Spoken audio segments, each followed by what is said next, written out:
Thank you all for being here. It's a pleasure. I'm excited about this panel. Obviously, we did a pre-panel conversation, and I was really blown away by what each of these folks is doing, thinking about, and working on today as it relates to blockchain, crypto, and a few other ancillary topics that probably will get blended in here today. So we have Micah and Tom and Jeff and Brad. So we're going to start on that end, just because I don't like left to right. So we're going to start on that end, but that is left to right. I know. First joke, landed like a dud. All right. Micah, please introduce yourself. And then as each of you do that, please give an explanation as to what you're doing, because that was the most fascinating part of our prep conversation. And that's going to form the foundation for the conversations that we're going to have, the questions that we're going to go through, and then hopefully the questions that you all will have here as well. How's it going? I'm Mike Anderson. I'm a CEO of a company called Leaf Brands. We're based out of California, and just closed on a license in New York, which will be our first kind of out-of-state expansion state to move into. We are a concentrate company. We're one of the larger manufacturing companies in the state of California. We hold a 187-acre cultivation permit in Santa Barbara County and have an extraction facility in Northern California that we've been operating for about 9 years, close to 9 years. All of the cultivation is purposed for our extraction business as a way to get our cost of goods down. We have 70 acres in the ground this year and plan to move into the rest of our cultivation permit over the next 3 years. We're a public company. We've been a public company for about 2.5 years. We're at Benzinga, and this is my first time coming to Benzinga, and I know that this crowd is predominantly a lot of investors, a lot of people that have invested money into cannabis over the past handful of years. And so if you're like many of the investors here, you've seen the ups and downs of this industry. And so our company has been exploring and researching primarily Bitcoin in the crypto world, or exclusively Bitcoin, I would say, as a way for a couple different reasons. One is a different form of payment rails, a way for us to accept payments from clients cheaper, faster, 24/7 a day, 24/7 hours a day. And also, as we're exploring leveraging the capital markets as a way to acquire Bitcoin, put Bitcoin on the balance sheet to strengthen, fortify our balance sheet in a way that the P&L side of our business we don't think can compete with. Okay. Tom, please. Hi, guys. Is this on? Yeah. Okay. Tom Epstein. I'm the founder, CEO of Steinhaus Holdings. I have several companies in the payment and loyalty space. We've been doing payment processing and loyalty programs for about 20 years in the low-risk space, franchise chains. Work with about 250 chains. And then we started POLN8 about 5 or 6 years ago to help out with cannabis, smoke shop, folks in the alternative products area. And, you know, we added crypto as a payment device probably 6 years ago when we restructured POLN8's platform, thinking that it would be a good way to get consumers, you know, the ability to purchase cannabis products. The reality is less than 1% of all of our transactions is crypto. And, you know, in the discussion we had going into this, Kevin was like, well, let's try to make this more of an educational thing. And I started thinking about some of the other presentations I've done in smaller in the franchise space, and it really is an education process because I don't think the consumers are quite ready for it using crypto. I think it's going to be more on the B2B side of things. So, you know, what we've started doing is engaging that, and you know, when you start thinking about educating people, first you got to start at the high level. So, you know, I've done several presentations on the history of commerce and how, you know, things have flowed over the years. And, you know, we started out as barter, then we went to the salt trade. And it wasn't like people like us walking around with bags of salt in our pocket and handing it, you know, to buy a chicken. It was the big guys, you know, that were trading across the continent in salt for different goods and services. So you have to start at that top level. And if you start at the top level and you've got businesses trading crypto in order to pay their bills and to save on a lot of their banking fees because it never really hits their bank account right. So if you earn the money in crypto through the payment side and you can pay your vendors in crypto, then you're not paying. Hope there's no bankers in the room. Be quiet. All right. So you're not paying the banker that banking fee to put the money in. But the real education piece of it that I like to tell people about is like everybody's afraid of crypto. We've been on crypto in the United States since really 1933 when we decoupled from gold and silver, and then in 1971 when we did that internationally. So really, if you think about it, that dollar in your pocket is crypto. It's just paper crypto. It costs 7 cents to make that dollar. It's not worth $1, right? You think it's worth what it's worth because of the faith that you've put in the federal government, right? But it's really, it's 7 cents to produce it. So we have literally been on crypto since 1971. So, as we start talking through some of this stuff, we can talk about how we can get there a little bit quicker. Jeff, please. Good morning, everyone. My name is Jeff Guillot. I am a managing director at MAD Global Strategies based out of New York. The last 4 Benzingas I attended, it was on behalf of my old firm, Millennial Strategies. Over the summer, I sold that firm to MAD Global, and now instead of working almost solely in New York and New Jersey, we're working in about 8 or 9 states. My real passion is, and always has been, disruptive technology and the government regulatory response to that. So some 5-6 years ago, we were working with the Lyfts and DoorDashers of the world because people were like, wait a minute, you can summon a car on your phone. What is this voodoo? Like we can't allow this. And now that's then transitioned into working, doing a lot of cannabis. And now we're doing some really interesting work in the crypto space as well. So the confluence of those two things, in whatever form or fashion it takes, is super interesting to me. And that's an area where we intend to work both in the States and on the federal level moving forward. Were you paid in crypto when you sold the company? No. Okay. Bag of cash. Okay. That works. Only worth 7 cents though, so I should reevaluate that. Yeah. One little note: pennies cost 3 cents to make.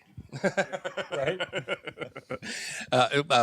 Brad Lim Sunasak, I am the Chief Marketing Officer for Genuine Marketing Group. I hate saying this next line, but I've been in cannabis for over 19 years. I started with Berkeley Patients Group and was their first Chief Marketing Officer to take them out of the closet and take down the curtains and open up the doors and bring in the Chief of Police and bring in the mayor and bring in the Chamber of Commerce and really help a lot of the publications in the Northern California accept cannabis. And I went to every single one of them, from Hearst Communications to the weeklies, and just said, please let us advertise and market. It'll be professional, it'll be high class, and we're going to change the way people perceive cannabis. And I grew up, you have that list when you wake up at 7 o'clock in the morning on Saturday that your mother has left that says milk, bread, gas, mow the lawn, and I want to add cannabis to that. And so I think we've done a great job over the last 20 years doing that. We've got a long way to go. GMG has a technology called Zip Tag. We made our announcement this morning with Benzinga that besides 14 other verticals that we are in, from CPG to luxury, automotive, and airline, we will be coming to the cannabis market. We are doing trust and verify, track and trace, all the way through the consumer. So we'll have a consumer-based app that the consumer can scan any product in any store to trust and verify that that product is legal, that it's not black market, that it is safe, that it is not a recall. We do have real-time recall in the technology as well. Our partner, who is here this weekend or here this week with us, I don't know what day it is, by the way, is IBM. So we are on the IBM blockchain. With that comes SOC 1 and 2 compliance, HIPAA compliance, Watson AI. So we're really excited and proud to do this. We just finished our farming co-op 2 weeks ago. With one of the big co-ops in Minnesota called Farmward. We are headquartered in Minneapolis. I'm in Los Angeles. We're really excited for the back end of this. There's a new FDA program called the FSMA, Food Safety and Modernization Act, where there are 15 different categories that are going to have to register.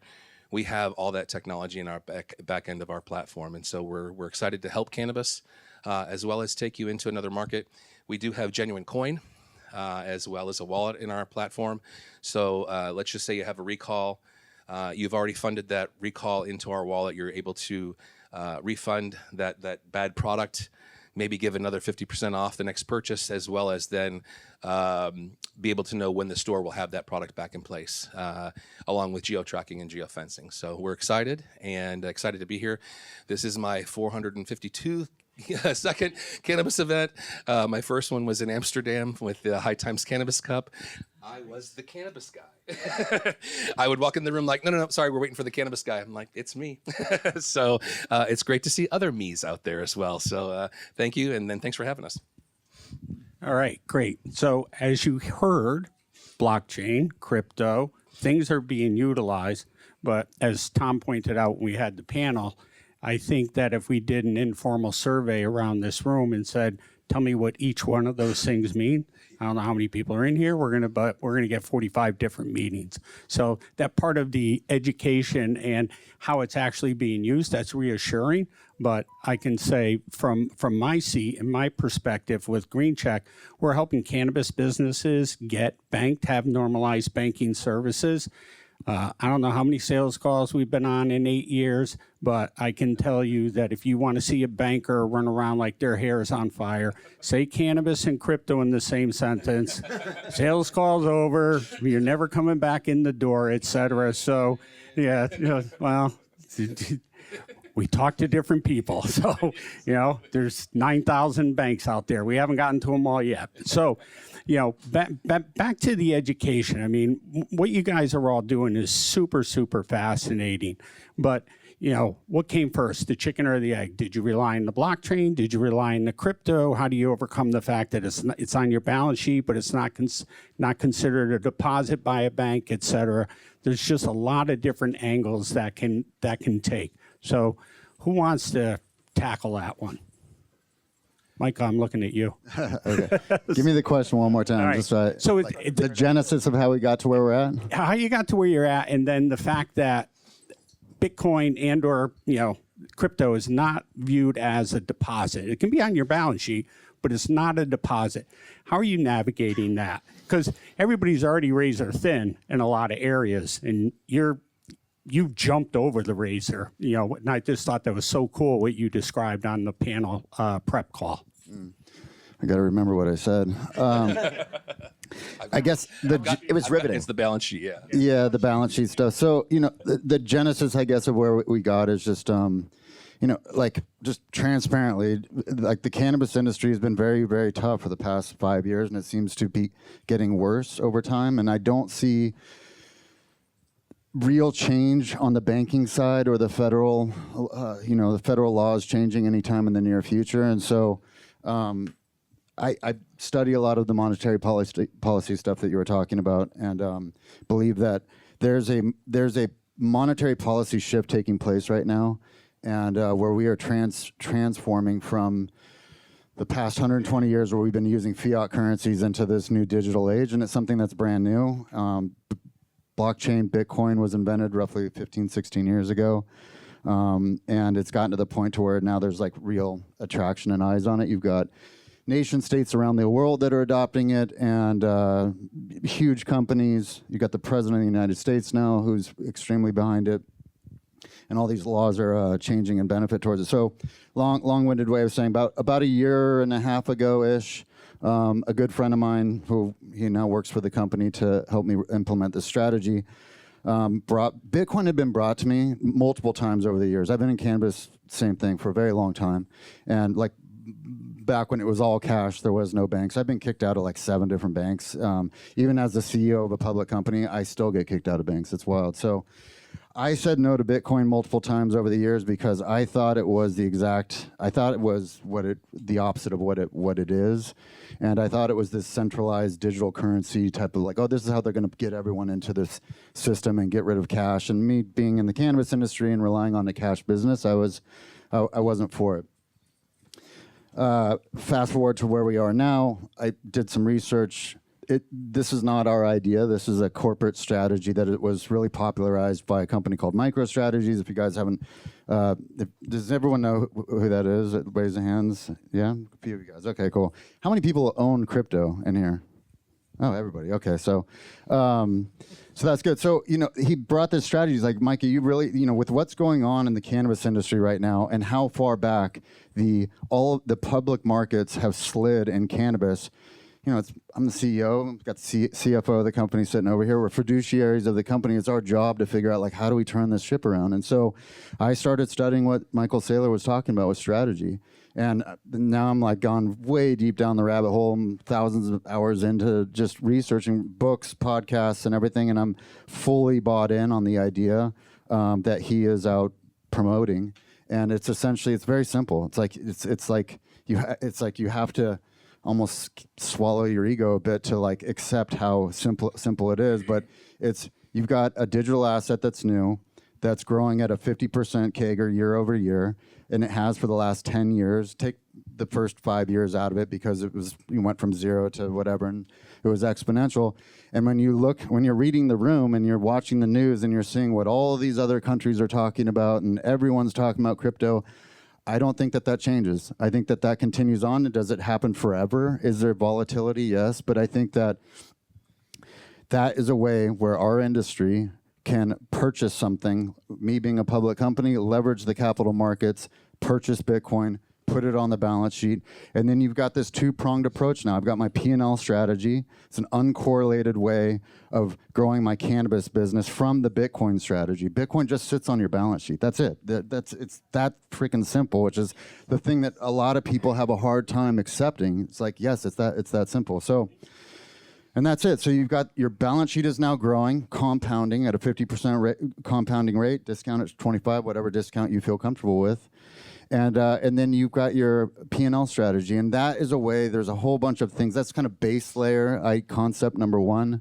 One of the other things that we started doing about a year ago is we started accepting B2B payments just to learn the process. So we set up a multi-sig wallet. We now send it out to all of our invoices. We give you a discount if you pay in Bitcoin. And so we've been able to accumulate some coins that way. But really what we want to do is get the right partner that believes in the strategy that we're implementing and get behind us on this Bitcoin strategy as a way to grow our business. I do want to mention just one thing real quick we talk about how long we've all been in it. When I first started, the third week I was at Berkeley Patients Group, I walked into Betty Yee's office, our controller at that time, with 2 suitcases with $1.2 million in cash in them. Because they were about ready to shut us down because we couldn't pay our taxes, because we didn't have a bank account, because we didn't have a check, and that was the only way you could pay. And we finally got a meeting with our law team and said, "What do you want us to do?" Right?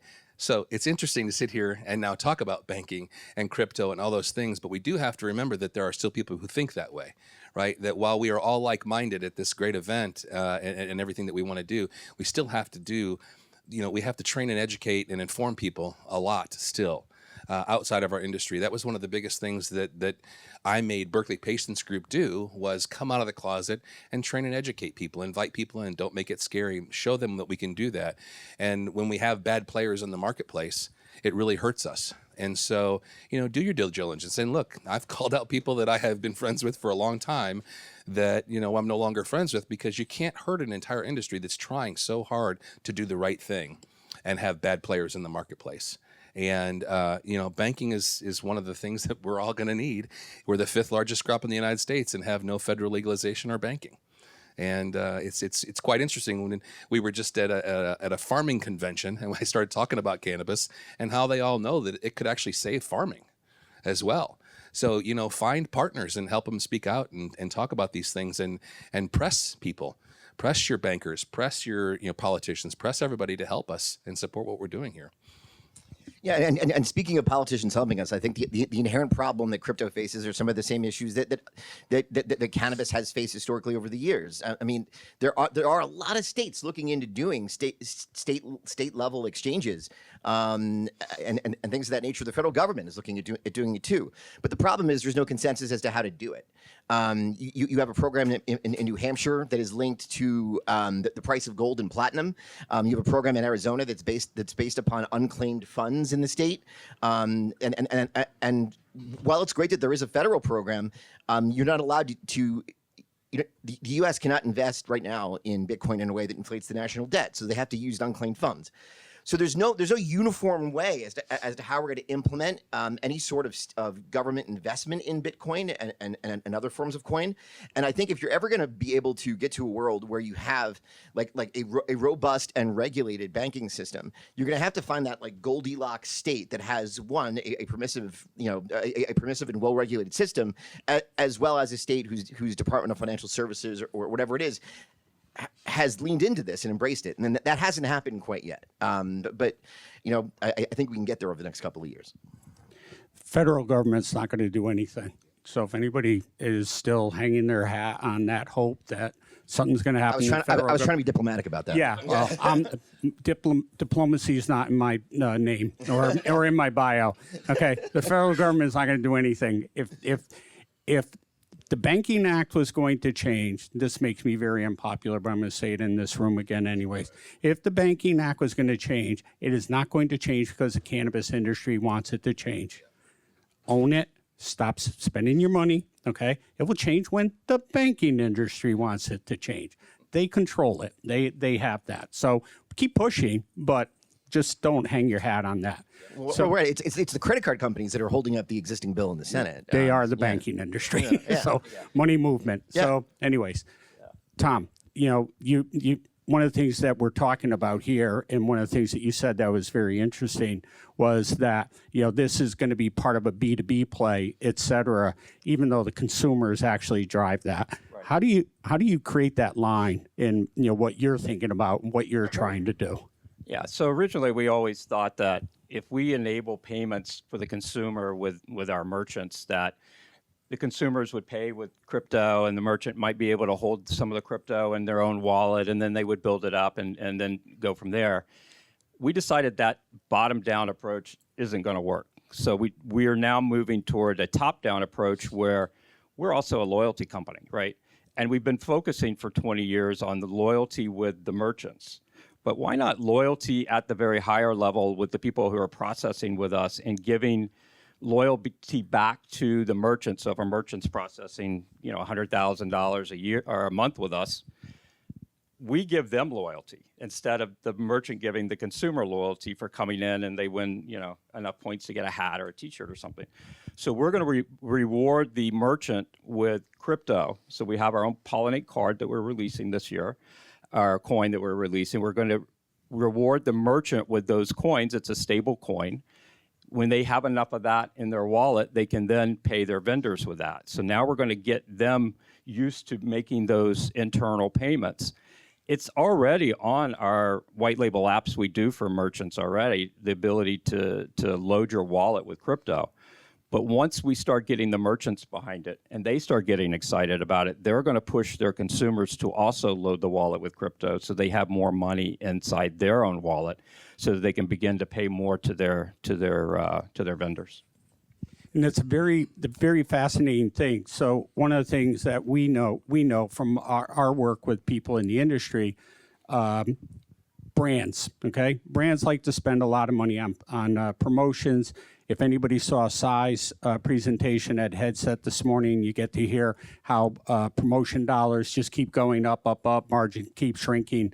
But as they're pushing those promotion dollars out, they've lost all visibility as to where those dollars are applied. They're just handing out checks. The discounts going for their competitors' products, et cetera. It's a real mess. And so they are, too, trying to think about this in the same way. So you're seeing this convergence in the industry, which is actually going to come to some great tie points as they bring it together. So, Micah, you're already out in front of it, with what you're doing. We're trying. I remembered what I said on that call. I think I remembered it. let me get it out.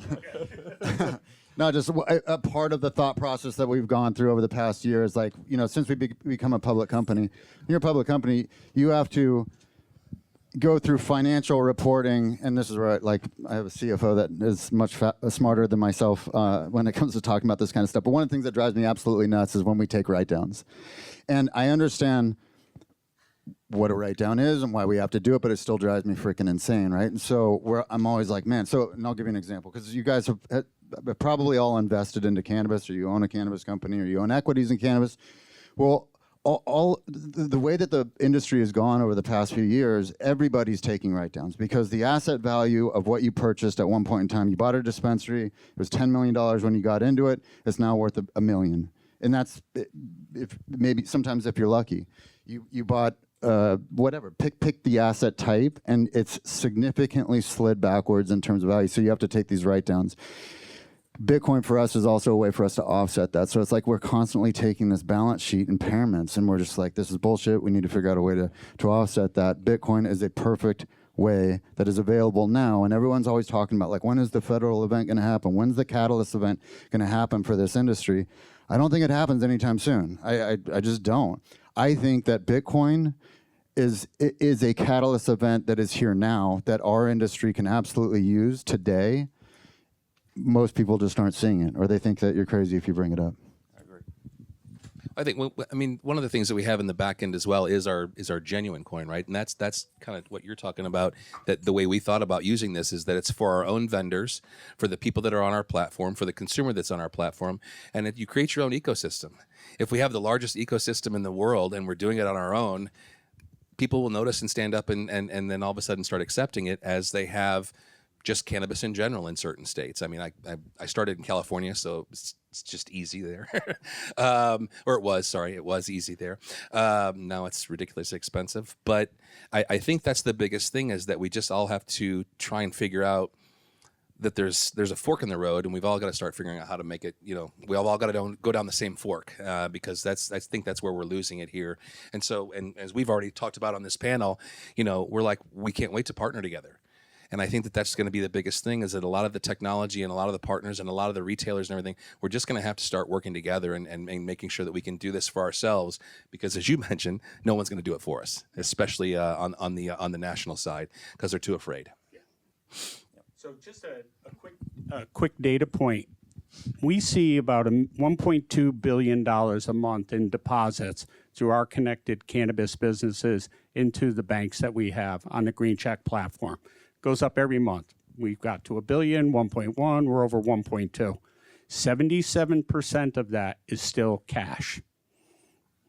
It's a lot of paper. It's a lot of paper and a lot of bags of quarters, okay? And 85% of that 77% never sees a branch or a bank or a credit union.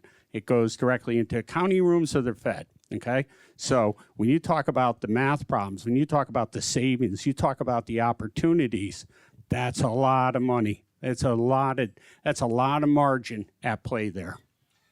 Just real quick, a point to go with that. One of NABIS's biggest expenses is their cash room, counting cash, right? And it's just ridiculous. Who else has that problem?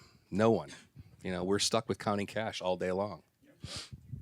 To kind of play onto what you were saying there, is when we have a dispensary as a merchant, they're loading the wallet on our app that we do for them. They're loading with ACH, they're loading with crypto, and they're loading with a private label card. We're only getting 15 to 20% of that dispensary's revenue, because it's all cash to kind of play into that. And our platform is built for the low risk for franchise, so it takes credit card today. If it was legal, we'd flip a switch and everybody could do credit card, right? But we can't. We don't want to be that guy, right? But when we get to that point, it's just going to be that easy.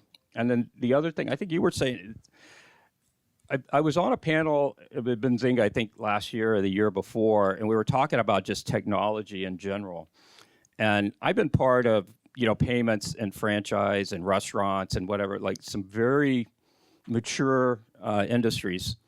And it really is like, this is a brand new industry. And a lot of the technology we see supporting this is brand new. And a lot of it is a lot better than some of these mature industries have to deal with, because they're afraid to upgrade. They're afraid to spend the money. But the problem is we don't talk enough. Like, we have a real opportunity at this point in the industry's growth to all partner together to come to those better solutions that people did 60, 70 years ago for those other industries. So we need to do that. So again, a big part of this was supposed to be education, et cetera. We want to make sure that we're leaving enough time for people to ask questions of these folks that are using this in real life today and any other experiences you have. And if anyone wants to be brave and share a painful lesson that they learned, that's also possible. So anybody? We all have those. Come on, somebody has a question. There you go. This young man right here in the front. In the front row. Here you go. Parting gifts for the first person to ask. There's mints in the back. Grab one on the way out. You're saying I got bad breath. No, I'm There not we go. getting that close. The my question is what do you see as the biggest negative to using the crypto in these situations? There's we've seen all the upside and the good possibilities, but what do you see as the roadblocks, or maybe not so the roadblocks, but the road bumps currently? Well, for me, I'm more of a commerce side of the fence, so it's, I'm always looking at how do we get people to do more transactions and whatever we're doing. And the biggest part is the technology. It's very difficult for a consumer to say, hey, I've got crypto in my Coinbase, my Binance, my Phantom. I've got all these different wallets. I've got it in there. How do I connect it to a platform that can then be converted at the point of sale to make a purchase, right? So that's really the hard part, is like the consumers are not quite adept at that yet, where I think more business owners have more time to think about it and better able to do it. And that's why we're pushing down. Loyalty idea between the B2B side. Exactly. Opposed to the B2C. Gotcha. Exactly. I think the other thing too is that if there's 152 companies we've got to get that down. There has to be. We have to learn to agree to work together and start partnering together, because while yes, you can have competition and that's great and you need that for every industry, we have too much competition right now. We have too many people who think they do have the right answer, and we've got to start working together. I think also it boils down to your earlier point, to education. I mean, the folks in the states and on the federal level that are in charge of one day regulating this stuff don't know what this stuff is generally, and I've found that it takes about 3 years or more for government regulators to understand what's even before them, and how to regulate it. I mean, we live in a world where a lot of cannabis regulators have never run a business, let alone a cannabis business, and the same is true here. These folks come from the traditional banking sector, and like folks have to push these folks to understand what this is in order to come up with common sense regulations, or else you're going to have regulations that make no sense and are ultimately not congruent with what other states or the federal government are doing. Isn't that 90% of the laws? That is how I stay employed. Well, the other thing too, inform, train, and educate. I mean, I somehow go down the rabbit hole every time I start watching a governmental channel and watching. Why would you do that? Exactly. I mean, they don't even know what Facebook is, right? And so these legislators are making decisions, and I'm like, don't you have 28-year-old something peoples on your staff that can tell you what these things are? They don't even know what they are. I mean, the ridiculous comments that come out of just social media, which has been around, legally, right, for such a long time. They don't even know what those things are. So a lot of our job is to inform, train, and educate everyone. I've spent the last 3 months educating folks in like 7 states about what sweepstakes gaming is. That's no one knows what that is. And yet 25 states are trying to regulate it right now. Some folks have banned it without knowing what it is. So that's the inherent problem. Micah, please. I think just from my perspective, we're focused less on payments and more on raising money to purchase Bitcoin. I think one of the challenges that we ran into, it's one of the good things is, I'll start there, is that there is a ton of capital that is interested in coming into crypto and Bitcoin, like tons, and they're very, very excited. I got back from the Bitcoin conference in Vegas, I think it was last week. It's like 30,000 people running around with their hair on fire, just excited. We're changing the world, and there's just pools of money all over the place. And our industry, that's not the case. But what's been challenging is that we've gotten ourselves into a handful of conversations with these groups that want to get in. There's a ton of people that are companies, charters that are trying to get Bitcoin exposure that aren't able to invest directly into Bitcoin. But the fact that we're a cannabis company, it's like this double whammy where they're like, oh, we really want to do it.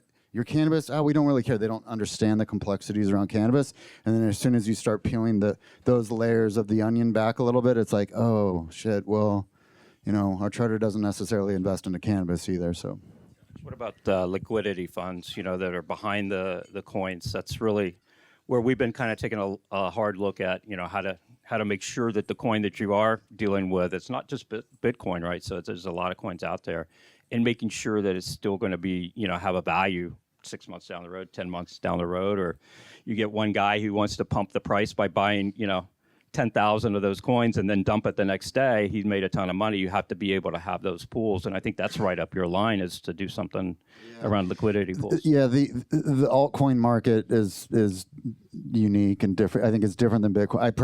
My personal belief is that the altcoins are different than Bitcoin. Bitcoin's decentralized. There is no owner. There's no CEO. There's no board.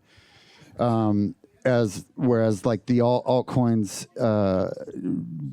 primarily are owned by a company. The rules can be changed and all that. That's a debate that we don't need to get into here. But when it comes to investing, pulling capital from the altcoin groups, a lot of the sentiment is pretty negative because of that issue, right? There's been a lot of just people getting destroyed, no different than in cannabis, So that is kind of, it seems to me like it's dried up quite a bit, at least from the conversations that we've been having. But one thing I would point out, and I'm glad that you went to that event, et cetera. I want to go back to one of the things that Mike said early on. He spent thousands of hours researching this, thinking about it, years doing it.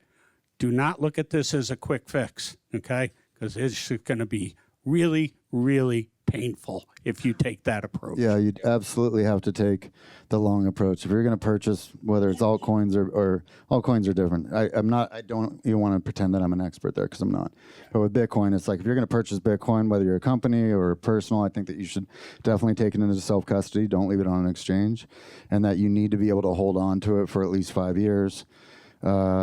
And don't find yourself in a position, because if it does go down significantly and you're in a position where you have to sell it, well, that's not good for you or your company. Yes. Mike? If you want, I don't care. My name is Mark Bradley. My name is Mark Bradley. My brand, I've been in media and technology all my life. My brand is Weed TV. And just last week, I decided to do a coin wrapped around the Weed TV brand. And the approach we're taking is we're going to make it more of an experience coin in addition to transaction.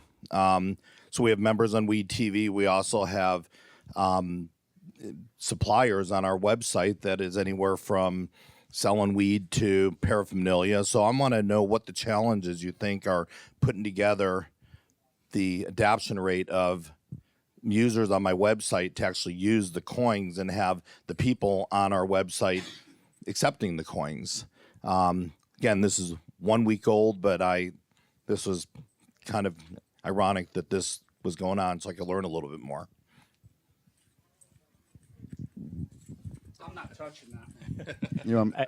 I could jump in there, because this is kind of the issue that we've been facing over the last few years while we were looking at, instead of doing it, the consumer up, now we're doing it the business down, is you have to create a reason for the consumer to want to buy that coin, right? What's the reason? Is there some sort of private event that only they can be involved in? Is there some new benefit that, first they have to have the coin before they can spend the coin. And then you have to have some place to spend the coin.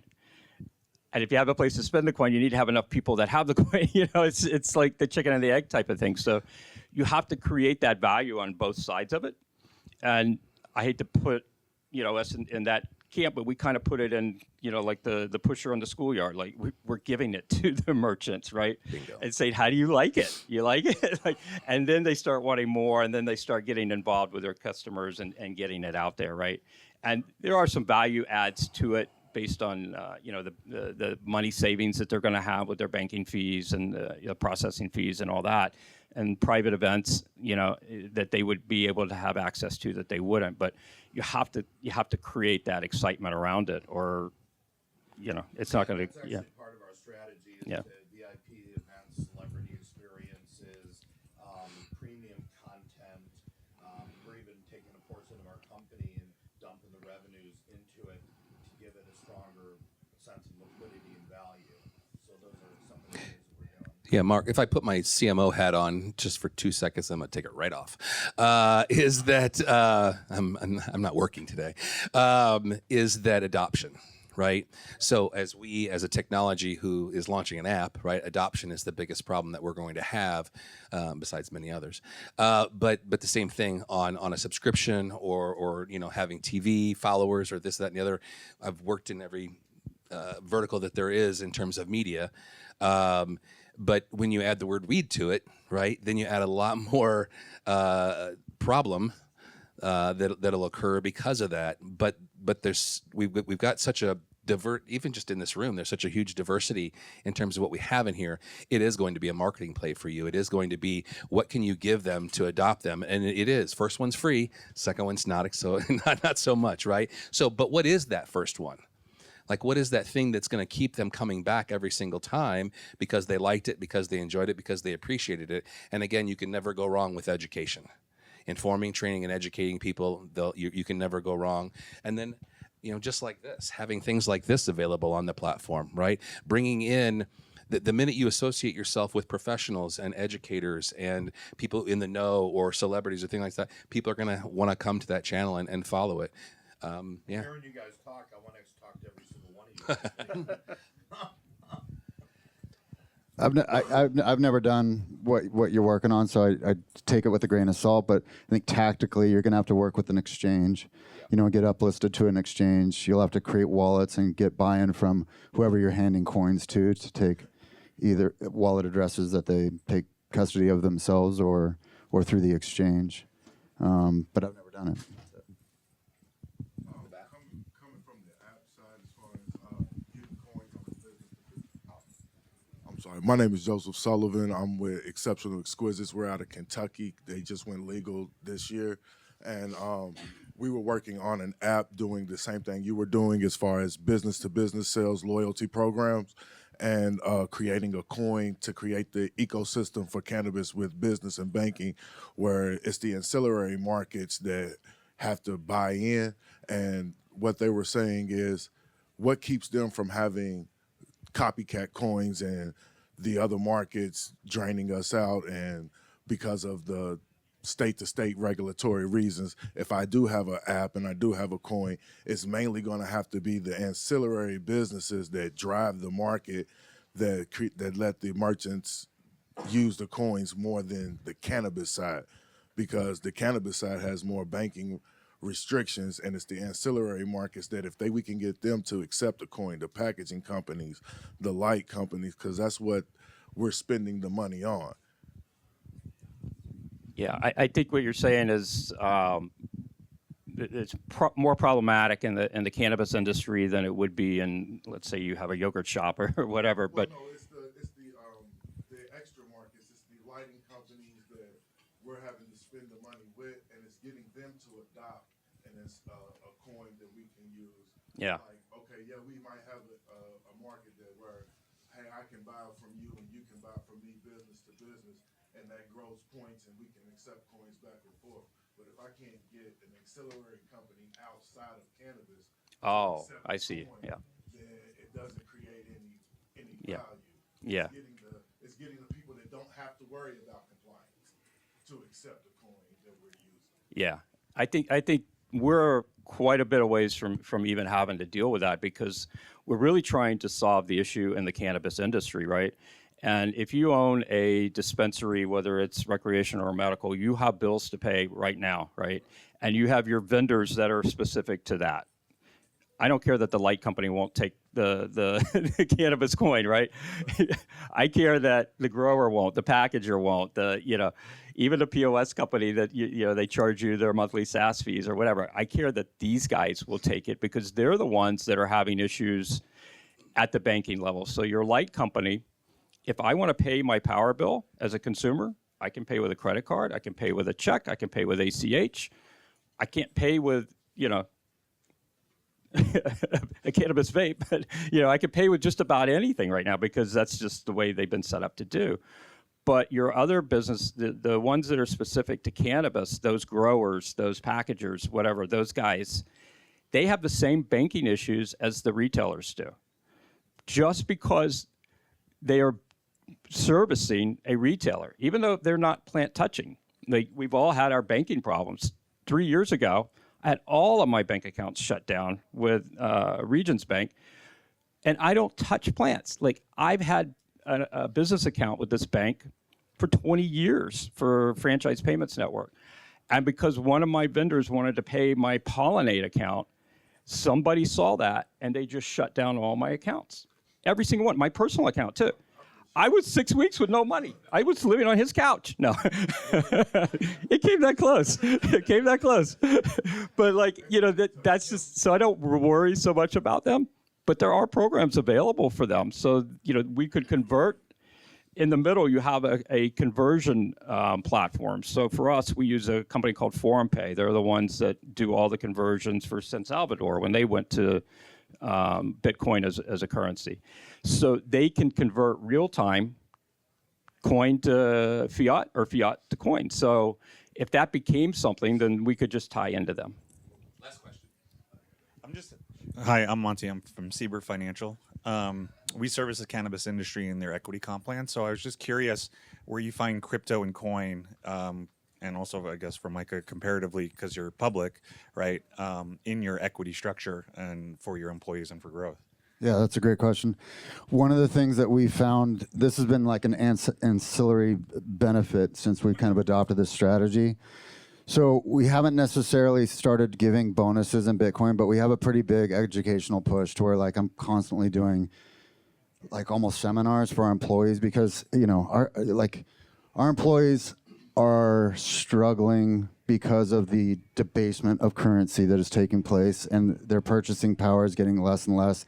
And so the 60 grand that they make doesn't buy them. And so we're constantly as a company having to deal with the HR side of like everyone wanting raises and leaving our company to go to another company and dealing with turnover issues as a result of it. So one of the things that we really thought would be a benefit was like, let's teach everybody how to adopt this strategy at a personal level, teach them how to do self-custody, get them a wallet, and get them set up to do so.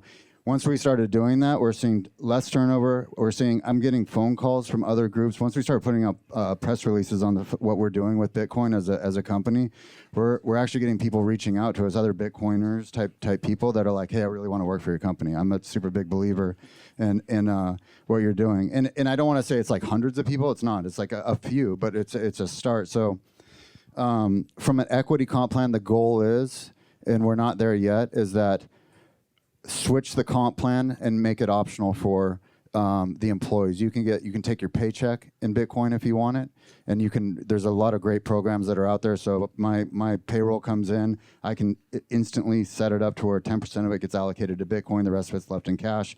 That cash is then connected to a Bitcoin credit card. I can go use that. It's a way for me to stack more sats. And there's a ton of really, really cool tools around that. And I've been using some of these platforms personally. I've definitely seen an uptick in the amount of money that I have. I'm a big believer in it. So, yeah, that's what we're trying to do. Did I answer the question? Yeah, that's it. And it's been fantastic, man. I mean, you're blowing some of these people's minds that, like, they have no idea what you're talking about at first. And we're, like, giving them, like, this. And it's for me, too. Like, I'm learning as I'm teaching this stuff to these guys. And, you know, you're going through a history lesson on monetary policy. I'm like, and I can't believe I'm the one, I can't believe I'm the one telling you this, but like, yeah, this is what you should be doing. So, yeah, it's Get us to that great. 7 cents line. One last real quick. My question is more about Bitcoin and secured lending or real estate deposits and security deposits. Have you guys seen any opportunities where people are, you know, because again, a lot of the money coming into the industry is looking for very limited downside. They want collateral accounts, security deposit accounts, et cetera. Have you guys seen any opportunities where somebody can come in and make a real estate loan, but they're asking for a security deposit in Bitcoin or something to actually support the loan and assure that they get their money back and kind of create a win-win? Yeah, absolutely. So we purchased a ranch in Santa Barbara. We purchased a couple 1,000-acre ranch, which houses our cannabis permit. And went and got it reappraised. We have significant equity value in the ranch now. And so we've been going around to these Bitcoin lenders. And so you can get Bitcoin-backed bonds or you can get Bitcoin-backed mortgages. And so essentially the way that they work is that the lender comes to you and says, okay, I want dual collateral. So I'm collateralized by the real estate and I'm also collateralized by the Bitcoin. and they actually want, say round math, you want $1 million. They actually want you to take more than $1 million. We'll give you 1.3 or 1.4, but the deal is that with the other $400,000 that I give you, you have to purchase Bitcoin. It needs to be held in a multi-sig account. And it's a way for them to have downside protection, and then they get to participate in the upside of the Bitcoin. So it's a 4-year deal. You hold on to it. If Bitcoin goes up, they're over collateralized now by the real estate and by the Bitcoin. It's a genius, concept. And then that's on the real estate side, and then on the other lending side, yeah, it's like there's more and more adoption. But I do think that like a year from now, if I'm sitting here hopefully and talking about this next year, it's going to be common practice that all of the lenders that are in cannabis or other are going to be lending in that fashion using Bitcoin as collateral. And so like if I wanted a $10 million round, I'm having these conversations now, I want $10 million. I want, half of it goes into equity, half of it goes into debt. The debt side of it goes into Bitcoin. It has to sit there for 4 years because of the halving process of Bitcoin, which you should just learn about it if you don't know what it is.